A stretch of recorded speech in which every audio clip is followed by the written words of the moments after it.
and I've had the opportunity to meet him many times and spend time with him, Cardinal Zen, which is, one of the holiest men. He's on trial by the CCP, and no one in the Vatican on the opening of the trial announces an extension of the secret deal with the Chinese Communist Party, which allows the CCP to essentially pick bishops in this phony patriotic Catholic church.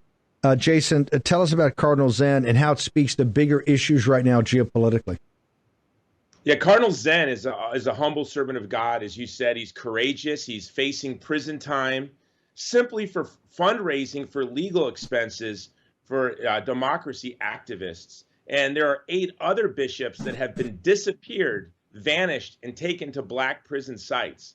One of these bishops, Bishop Julius, he was disappeared simply for providing the sacraments and caring for disabled orphans. The deal that the Catholic Church, the secret deal between the Vatican and the CCP, is that in exchange for the CCP choosing bishops, the Catholic Church will commit to not allowing anyone under 18 to receive religious education or to enter a church. That's the deal. That deal is akin to allowing Antifa to select the bishops here in the United States. And it's really absolutely unbelievable. But here's, as you said, I'm a Catholic. I am a thick soup Catholic right here. And there are some thin soup Catholics like Secretary of State Parolin. But the irony and mystery of the church is 100 years from now, there will be icons of Cardinal Zen for sale and little trinkets at Vatican shops, and no one will remember the name Parolin. And I truly believe, as you know, and thanks to your work in the White House, I've been advocating for the Uyghur now for almost a decade, the ethnic minority Muslim population, 3 million of them in prison, being carved up for body parts.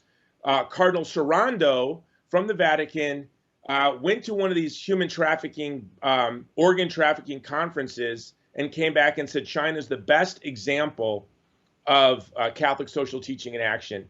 So it really is horrific. But I believe that the string, this thread of disappearing our bishops, smashing our churches, Steve, they are smashing churches, ripping out crucifixes from our churches and replacing them with surveillance cameras.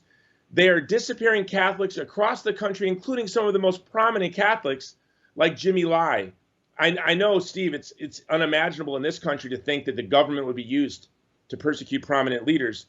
We were told when we gave China MFN that they would become more like us. And as you know intimately, we are becoming more like them. As a Catholic, I have no deal with the CCP. I'm committed to defeating the CCP. If our city on a hill falls, the world falls to tyranny. And there are so many. I say the CCP is the empire of hell, and Xi is its emperor. And so many in the West have decided to subordinate themselves to this empire. But as a Catholic, it is the apostolate of the individual Catholic is to really pour themselves out, immolate themselves out in the service of the vulnerable. Whether it is, as in our previous segment, loving and protecting migrants from economic exploitation by securing the border, shutting down the underground economy, protecting our children from fentanyl and violence and drugs, protecting the other side of the border from guns, like we saw in the Obama administration flood across in the other direction. We really have to put the vulnerable first. This election is there's nothing more important in the world than this election. But I think one thing as Catholics, as Christians, and others, that to know that in China right now, there are Catholics who have literally been disappeared, bishops, for simply caring for disabled orphans and giving them the sacraments. Then the Vatican is silent. Not just the Vatican, Steve. The hierarchy of the church here in the United States is silent. You have celebrity Bishop Barron, never a peep on the persecuted church in China. So it is our responsibility as lay Catholics to be that voice. And these bishops are the tip of the iceberg. There are tens of thousands of Christians, Catholic and evangelicals, who have been disappeared.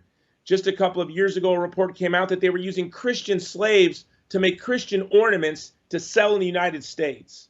And this situation is really horrific.